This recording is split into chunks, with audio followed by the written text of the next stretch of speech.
Halo rekan-rekan, video ini merupakan video terakhir dari rangkaian video tutorial Excel What If Analysis. Dalam video tutorial yang terakhir ini, kita akan membahas perintah What If Analysis yang terakhir, yaitu data table. Perintah data table ini secara garis besar kegunaannya adalah untuk mencari nilai hasil dari beberapa nilai input secara cepat. Agar lebih jelas, langsung saja kita coba. Misalkan saja saya akan coba buat data sederhana. Di A1 ini saya ketikkan harga barang, di A2 saya ketikkan jumlah barang, lalu total harga. Ini saya isi dulu, misalkan saja harga barang 150, jumlahnya 1. Nah, untuk menghitung total harga pada sel B3 jelas mudah, tinggal menggunakan formula sama dengan B1 dikalikan dengan B2, enter, dan hasilnya adalah 150. Sekarang bagaimana jika misalkan saja kita ingin menghitung total harga untuk jumlah barang lainnya? Misalkan saja untuk jumlah barang dari 1 sampai dengan 10. Maksudnya, kalau jumlah barangnya 1, harganya berapa? Kalau jumlah barangnya 2, harganya berapa? Kalau 3, berapa? Dan demikian seterusnya. Nah, perintah data table ini bisa kita gunakan untuk menyelesaikan pertanyaan ini.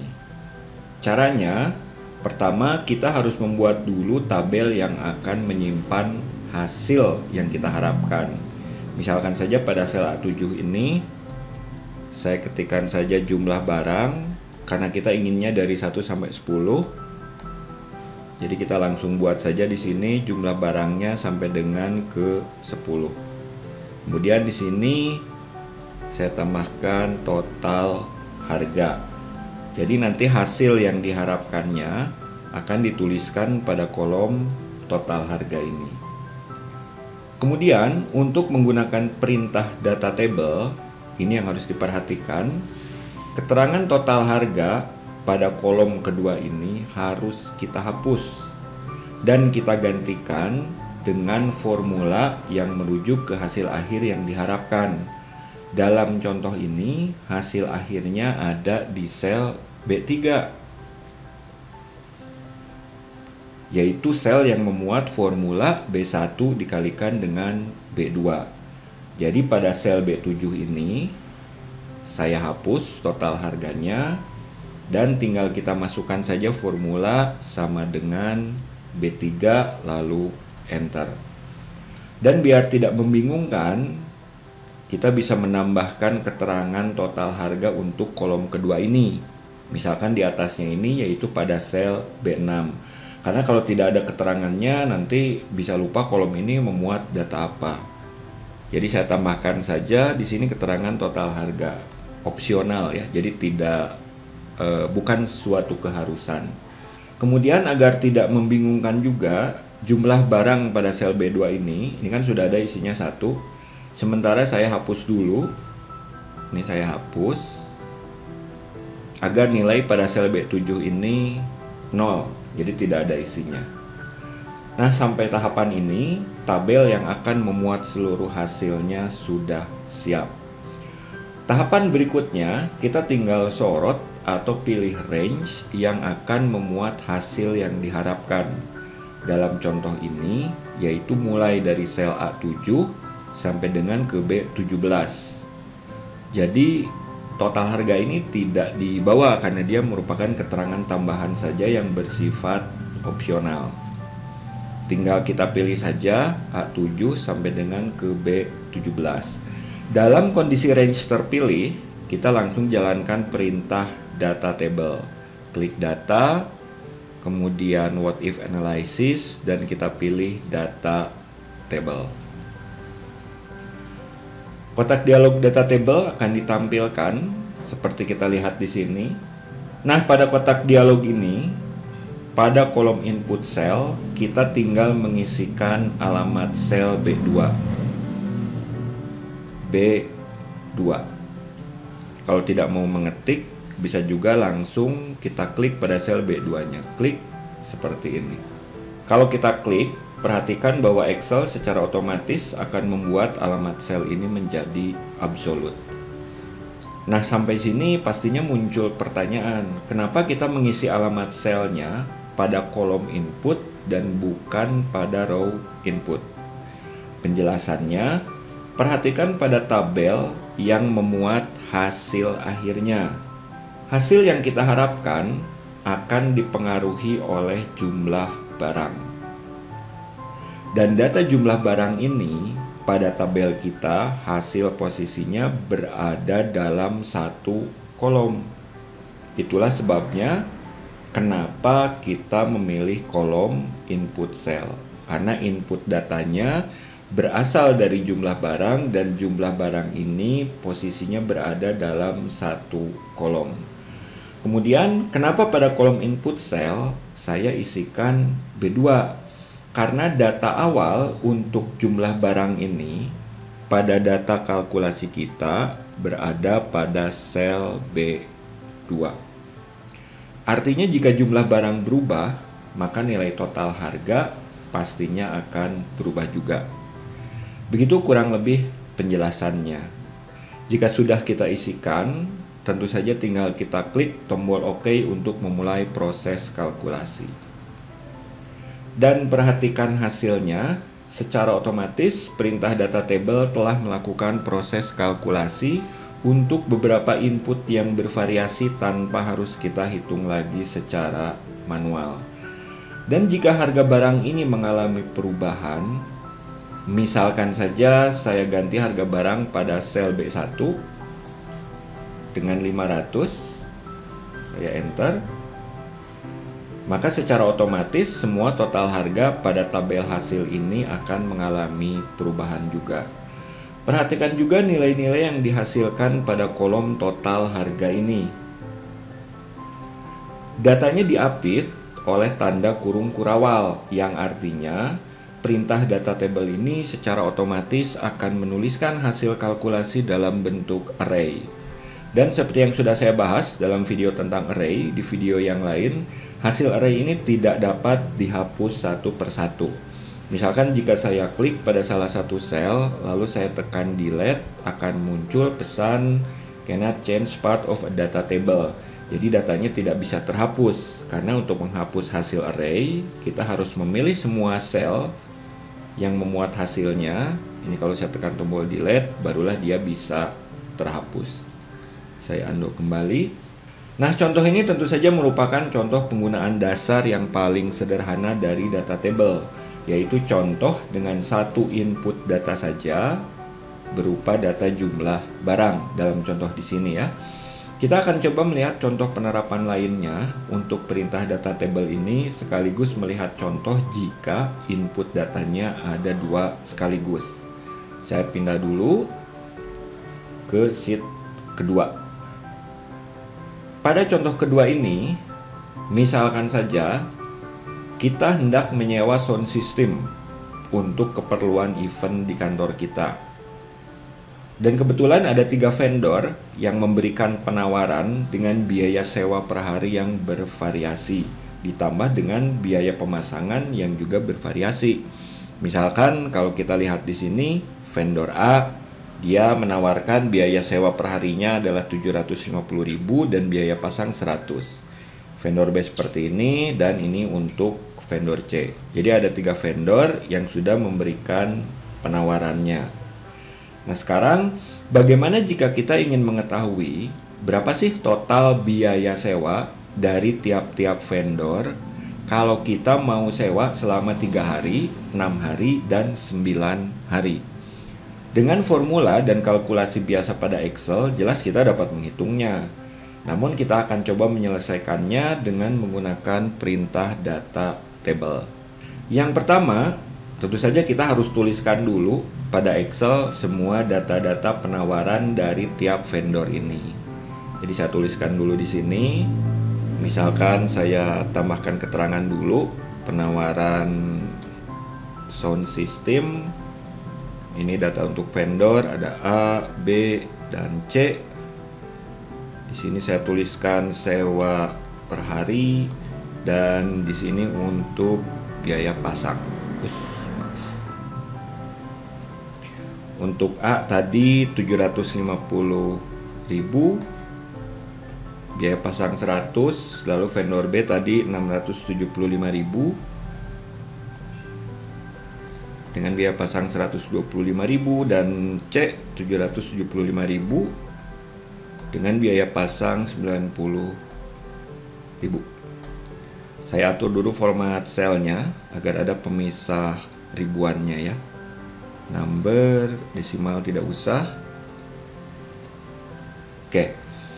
Nah, berikutnya kita harus membuatkan juga data untuk kalkulasinya. Misalkan saja saya akan buat di sini. Mungkin saya berikan keterangan perhitungan sewa. Vendor, kemudian jumlah harinya berapa, biaya sewanya berapa, biaya pasang, dan kemudian total biayanya berapa.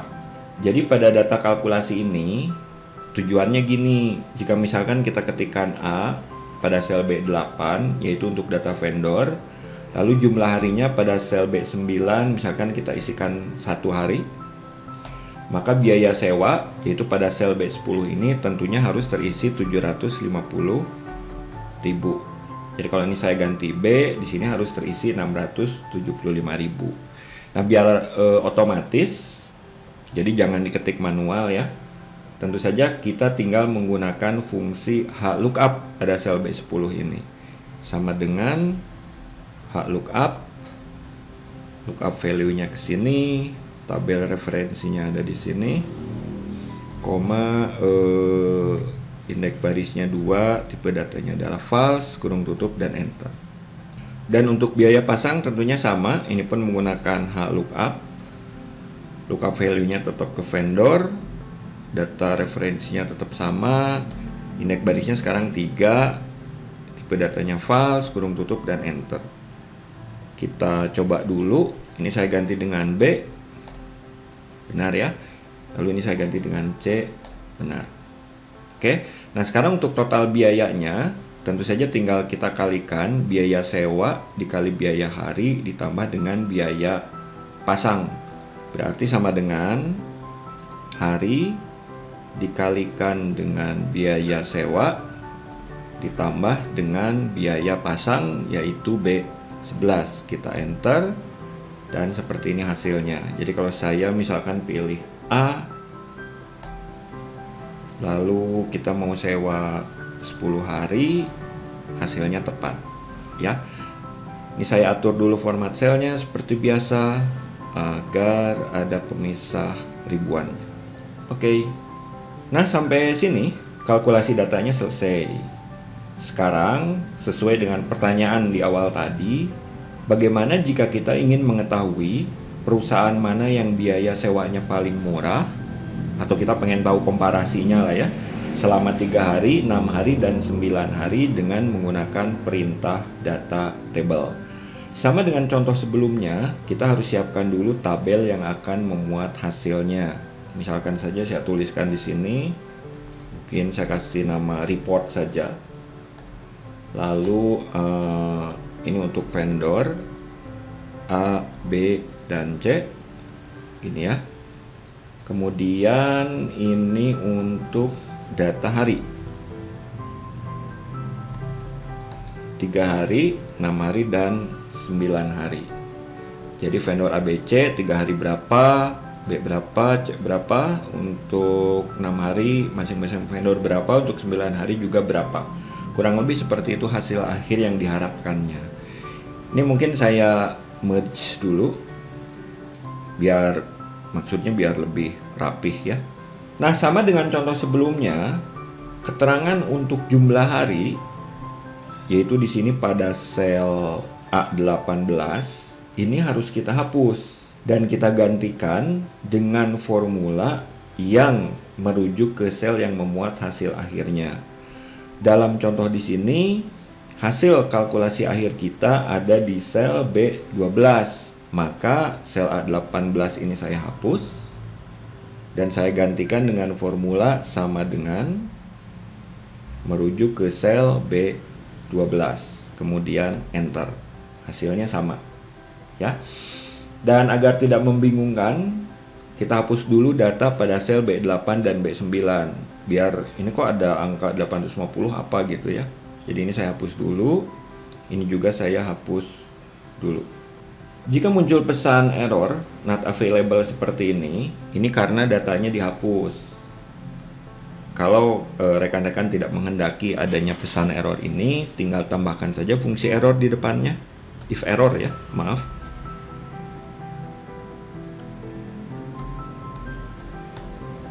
Ini pun sama, saya tambahkan if error. Dan yang terakhir pun sama, tinggal kita tambahkan if error. Dan selesai. Jadi sekarang tampilannya lebih bersih. Nah, sampai sini sudah siap datanya. Jadi tabel data yang akan memuat hasil akhirnya sudah siap untuk diisi dengan perintah data table. Sama dengan contoh sebelumnya, kita harus menyorot dulu tabel data yang akan memuat hasil yang diharapkan ini. Dalam contoh kita di sini, yaitu dari A18 sampai dengan ke D21 ya. Yang vendor ini tidak dibawa karena sama juga dengan contoh sebelumnya, ini hanya keterangan saja yang sifatnya opsional. Dalam kondisi range-nya terpilih, tinggal kita jalankan lagi what if analysis, lalu klik data table. Bagaimana cara mengisinya? Perhatikan, kita lihat yang nama vendornya dulu. Hasil yang kita harapkan yang pertama akan dipengaruhi oleh nama vendor. Nama vendor ini pada tabel hasil kita, ini posisinya berada dalam baris. Ini kan baris ya, dalam baris. Karena dia berada dalam satu baris, maka keterangan vendor ini kita masukkan pada row input cell. Diisi dengan alamat sel apa? Kita lihat pada data kalkulasi kita. Data yang memuat vendor itu ada di sel B8. Maka pada row input cell ini kita isikan dengan B8 untuk row input cell. Kemudian hasil yang kita harapkan selain dipengaruhi oleh vendor juga dipengaruhi oleh hari. Pada tabel hasil yang kita harapkan, hari ini tersusun dalam kolom yang ini. Karena dia posisinya berada dalam satu kolom, maka keterangan untuk hari ini kita masukkan pada kolom input cell. Diisi dengan alamat sel yang mana? Kita lihat pada data kalkulasi kita. Data untuk hari ini ada pada sel B9. Dan inilah yang harus kita masukkan pada kolom input cell. Jadi untuk mengisi row input cell dan kolom input cell ini, tipsnya adalah perhatikan hasil akhirnya dipengaruhi oleh data yang mana dan data tersebut posisinya seperti apa. Apakah dalam bentuk baris atau dalam bentuk kolom. Jika dalam kolom, kita isikan ke kolom input cell. Jika dalam baris, kita isikan ke row input cell. Oke. Berarti untuk row input cell ini kita isi dengan vendor, yaitu B8. Dan untuk kolom input cell kita isi dengan B9, yaitu data untuk hari. Jika sudah, tinggal kita klik OK. Dan perhatikan hasilnya. Perintah data table secara otomatis sudah menampilkan data sesuai dengan yang kita harapkan. Dengan mudah di sini kita bisa melihat total biaya sewa untuk tiap-tiap vendor berdasarkan jumlah harinya. Dan sama dengan sebelumnya, hasil akhirnya ini juga dalam bentuk array.